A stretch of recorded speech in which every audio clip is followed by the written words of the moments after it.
The Reader Read by the Great Horn Spoon by Sid Fleischman. This book is historical fiction because it takes place during the California Gold Rush. The book starts out on the 27th of January, 1849. 12-year-old Jack and his butler Praiseworthy are leaving their home in Boston to strike it rich. They need the money to save their home because their inheritance is almost gone. They get robbed and have to sneak onto the Lady Wilma in potato barrels. All clear, Master Jack. We made it! We did indeed. Shall we go? Go? Go where? Why, to pay our respects to the captain. The captain? He put us in chains! Leave it to me. They make their way to the captain's poorhouse. I am racing the Sea Raven around Cape Horn. I will beat them. I am here to report 2 stowaways. Right here. Stowaways? By grabs, I'll make you walk the plank. Please, permit me to explain. We were in line to buy our tickets when a cut-purse helped himself to our passage money. He bought a ticket and is aboard this very ship. You'll have to work in the coal bunkers to pay off your voyage. The boy can be a ship's boy. I don't care to be a ship's boy. Me and Praiseworthy are partners, and I'll shovel coal too. Fine. To the furnace, both of you. So they work in the coal bunkers for a while until they come up with a plan to catch the thief. Captain, we have found a way to expose the rascal that stole our funds. It's worth a try. Gather all the passengers in the main saloon after dark. There is a thief among us, and he is already struck. He took the savings of Master Jack and me. Any of you could be the next victim. Don't worry, though. We have a plan to catch this scoundrel. It is very simple. Pigs are very smart. This old sow, for example, is very wise. She can tell a dishonest man just by the feel of him. She'll squeal every time. If you are an honest man, you'll have nothing to fear.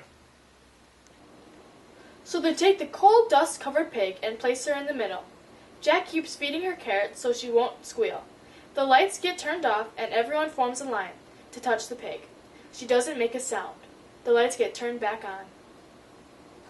She didn't squeal. Looks like you've made a mistake. One moment. It is true that the pig did not squeal, but the guilty party still stands in this room. We took the liberty of covering the sow in coal dust. If you look at your finger, there should be a smudge. But I think that the thief was afraid of being found out, so he didn't touch the pig. Look around, folks. If there is a man without a coal smudge, he has exposed himself as a thief. We got him! He's not the judge! He's an imposter! All the men jump on him and pin him down before he can get his sword. I suppose we'll find our money in your cabin? Try to find it. Clever you are, but we'll meet again. I warn you. If my name isn't Cut-Eye Higgins.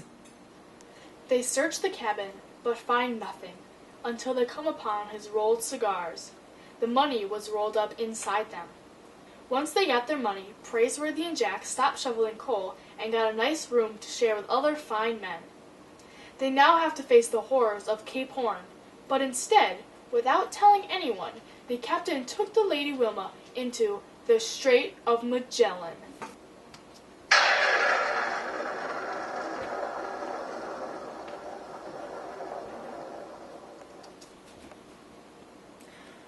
The wind and rain poured down on them, making it very hard to travel.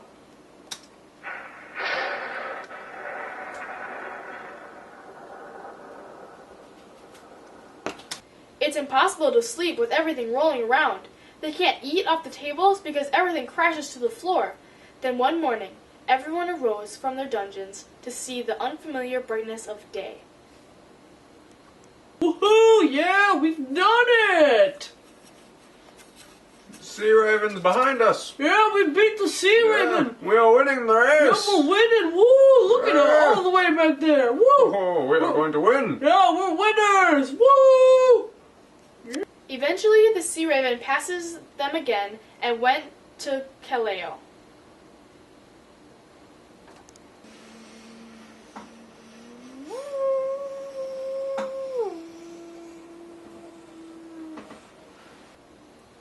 Once they arrived, there was no coal to be found. The Sea Raven took everything from the next few cities. They left the city with tons of cats that followed them.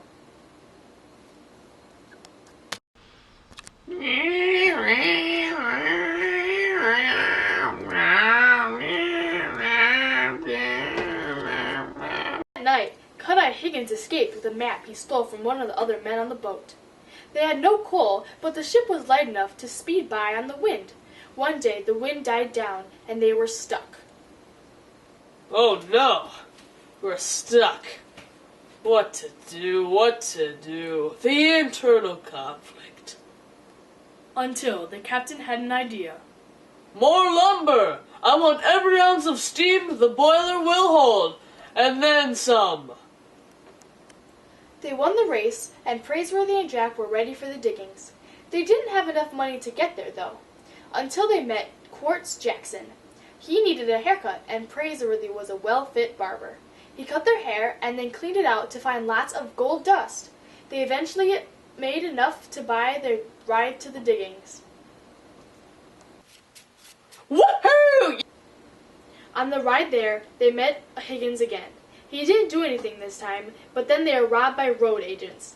One of the men tried to take Praiseworthy's picture of Aunt Arabella, and he attacked the man.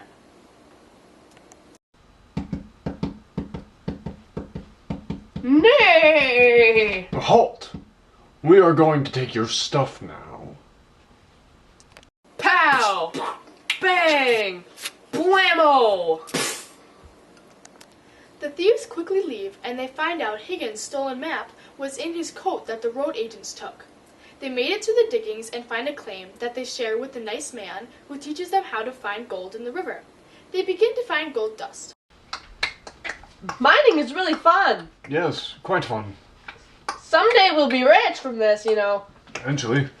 Jack receives the nickname Jamocha Jack from drinking coffee.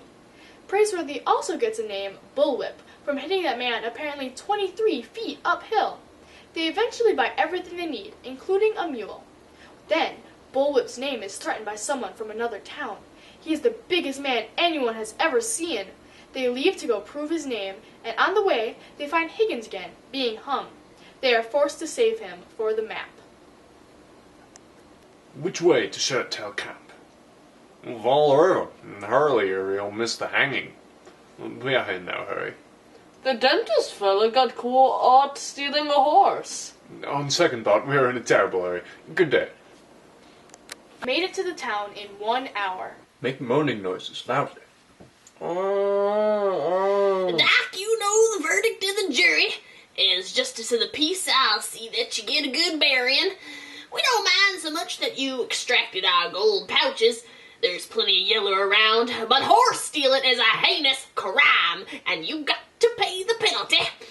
Let's get on with it. Hold on. I've got a lad here with a powerful toothache. All right. Get him down and bring a barrel for the boy to sit on. Never thought I'd be glad to see you again. Open up, boy. I'll just tinker. I know you don't need a tooth yanked. We came for the map. Get me out and the map is yours. I'll do my best. But first, the map. The map has an X right on Shirt Tail Camp.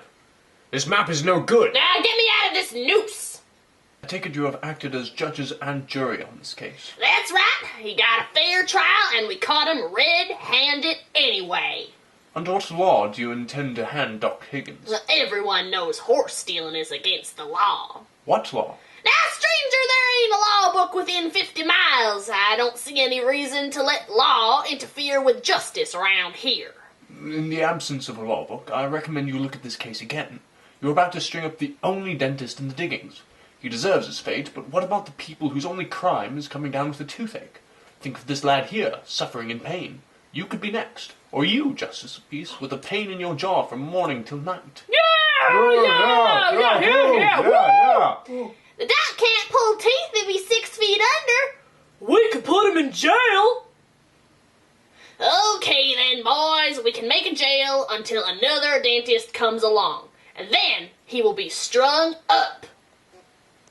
On that day, they go to dig a grave for Higgins, who will be hung eventually, and instead find a ton of gold. They finally strike it rich. They quickly set a claim, and others start to come dig there too. They are rich with gold, so when they have gotten everything off their claim, they leave. They plan to go back to Boston to their family. They make their way to Hangtown, where Praiseworthy must fight the challenger to keep his name. Bullwhip got ready to face the mountain axe. Oh no, not that external conflict again.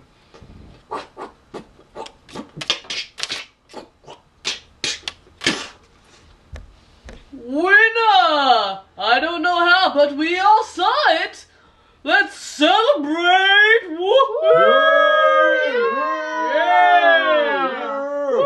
Woo! I love fight. The next morning, they get on a steamboat to San Francisco. The captain was going for record and loaded the pressure. They were just a mile away from the coast when the pressure was too great and it blew up.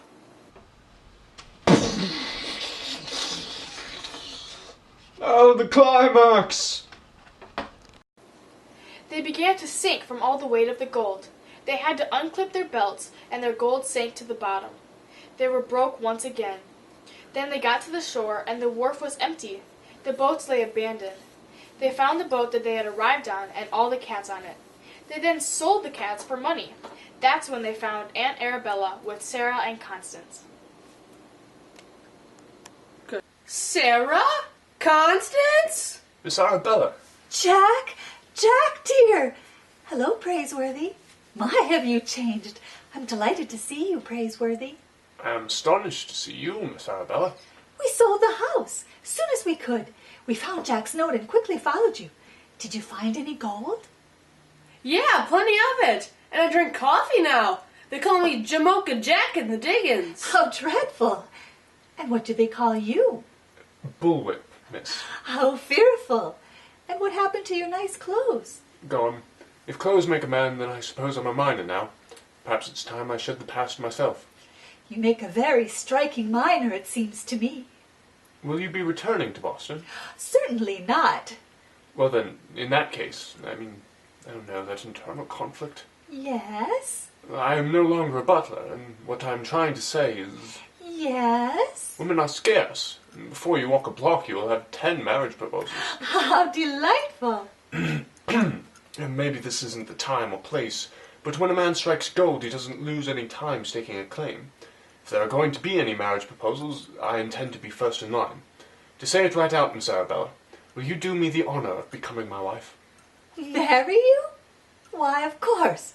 I thought you would never ask. By the great horn spoon.